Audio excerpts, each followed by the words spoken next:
Welcome back to Adventures of a Black Belt Sommelier, sponsored by Four Paws Restaurant, which is pictured behind me.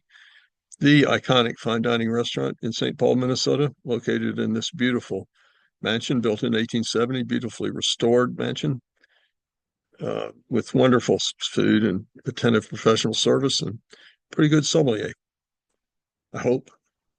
As I've said occasionally recently, sometimes it's really good to be the sommelier. Really lucky to be the sommelier. Well, being the sommelier is it's honestly it's the best job in the world anyway. But some nights it's really, really great. And night before last, a good friend of mine with an amazing wine collection brought in a for to have with dinner a magnum of 2011 Jolie Chave Hermitage Blanc.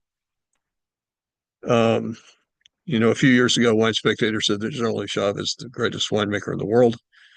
I'm not sure about that. There's a lot of great winemakers in the world, but if you had to base your opinion on one wine, this magnum of this wine, you might conclude that Jean-Louis Chave is the greatest winemaker in the world because I think it's impossible for wine to be better than this, more special, more memorable than this wine was.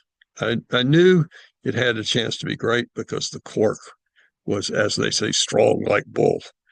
It was a very, very tight seal that this cork had maintained for 14 years. That's helps. And I also know the cellar conditions that this wine has been in because the fellow that brought it in is a good friend. I've been in his cellar many times.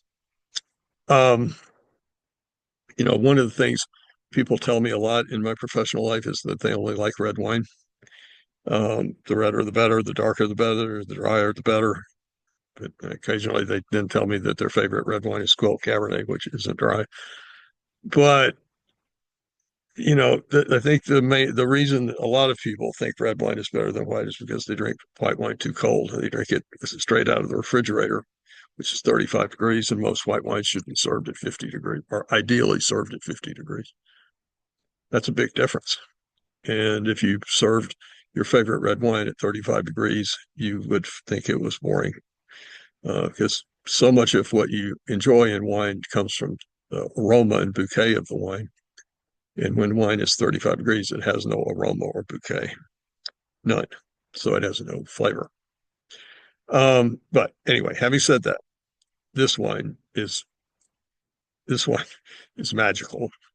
It has an enormous perfume of acacia flowers, lemon verbena, in, intense minerality on the nose, very huge enveloping aroma that kind of filled the room when I opened it, especially after when I decanted it. It's just profound on the nose. It's profound. It's deep. It has this pronounced honeysuckle character and really intense minerality. Of course, the terroir there and Hermitage is granitic, and that comes through in the wine. On the palate, it is massively concentrated. It is huge, huge, full-bodied, uh, you know, weighty, intense, kind of almost tannic white wine on the palate. Massive mouthfeel, huge, huge flavor. Long. I mean, I think I can still taste it now. So that's a day and a half finish. um, it's an extraordinary wine. It's a blend of 80% Marsanne and 20% Roussanne. A lot of Hermitage Blanc is 100% Marsanne, but this one has some Roussanne in it, which adds a lot. I think makes it a more interesting wine. Um, it's in this Magnum at 14 years old. I would say it is ready to drink, but you don't need to be in a hurry. You could wait on if you had it, you could have some. You could wait to drink it 20 years from now, 30 years from now, and if it's stored in a cool cellar. Um, it's perfect wine for this Magnum on this night in this room.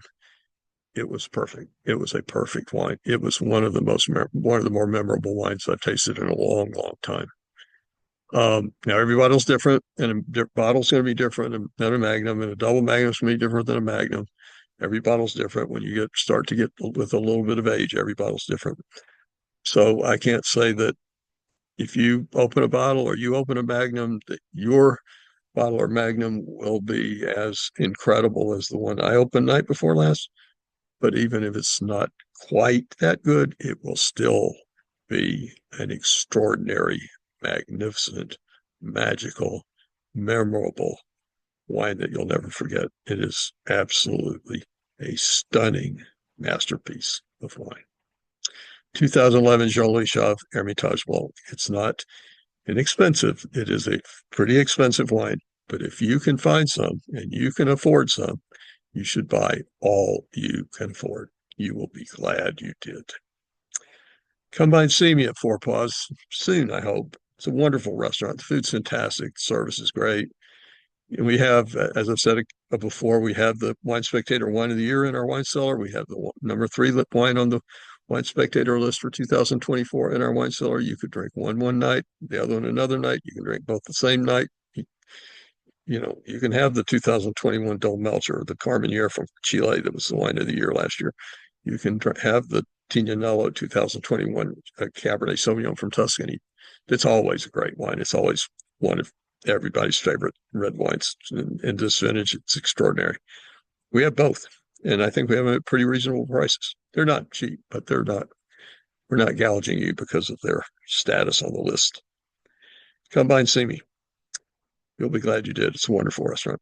Thanks for tuning in today for Adventures of a Black Belt Sommelier. I appreciate it.